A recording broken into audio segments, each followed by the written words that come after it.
आपण बघत आहात DPA न्यूज मराठी, शोध सत्य बातमीचा।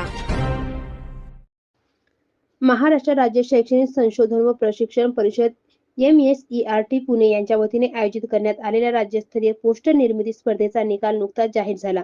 या स्पर्धेत नितीन माध्यमिक व उच्च माध्यमिक विद्यालय आहेर बोरगाव येथील शिक्षक संतोष तारटे यांनी आपल्या कल्पकतेच्या जोरावर राज्यस्तरावर द्वितीय क्रमांक पटकावून सुवर्ण यश संपादन केले। विद्यार्थ्यांमध्ये शिक्षणाविषयी ओढ निर्माण करणे आणि शैक्षणिक संकल्पना सोप्या पद्धतीने मांडण्यासाठी या स्पर्धेचे आयोजन करण्यात आले होते। राज्यभरातून 38 शिक्षकांनी या स्पर्धेत आपला सहभाग नोंदवला होता। AI कृत्रिम बुद्धिमत्ता या विषयावर आधारित संतोष तारटे यांनी साकारलेल्या पोस्टरला परीक्षकांनी पसंती दर्शवली। राज्यस्तरावरील या पुरस्कारामुळे शैक्षणिक कार्यात अधिक जोमाने काम करण्याची ऊर्जा मिळाली आहे।